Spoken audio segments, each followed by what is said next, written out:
কাছাড় জেলার বড়খলা থানা এলাকায় মাদক কারবারিদের বিরুদ্ধে পুলিশের অভিযান অব্যাহত রয়েছে।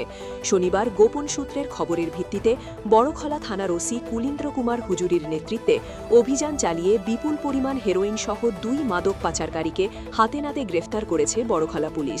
জানা গেছে 249টি কৌটা হেরোইন সহ 2 পাচারকারীর কাজে ব্যবহৃত 2টি মোবাইল ফোন, একটি মোটরসাইকেল যেটিতে লুকিয়ে মাদক নিয়ে যাওয়া হচ্ছিল বাজেয়াপ্ত করে বড়খলা পুলিশ। পুলিশের জালে ধরা পড়া 2 পাচারকারী হল ডিমা হাসাও জেলার জসরিন লাংথাসা ও আশিক থাপা। পুলিশের কাছে গোপন সূত্রের খবর ছিল যে একটি মোটরসাইকেল করে মাদক পাচার করা হচ্ছে। সেই মতো বড়খলার বালাছড়া টোলগেটের পাশে ওত পেতে বসে থাকে ওসি কুলেন্দ্র কুমার হুজুরের নেতৃত্বাধীন বিশেষ টিম।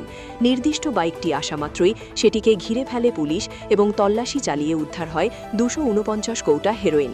গত কয়েকদিন আগেই একটি লরি থেকে বিপুল পরিমাণ নিষিদ্ধ কফ সিরাপ উদ্ধার করে সাফল্য পেয়েছিল বড়খলা পুলিশ।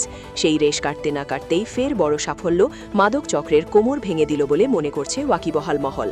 ধৃতদের থানায় এনে ম্যারাথন জিজ্ঞাসাবাদ করা হচ্ছে এবং এই চক্রের মূল শিকড় উপড়ে ফেলতে পুলিশি তল্লাশি জারি রয়েছে। বড়খলা থেকে সুলতান আহমেদ বড়লস্করের প্রতিবেদন, ঈশান বাংলা নিউজ, শিলচর।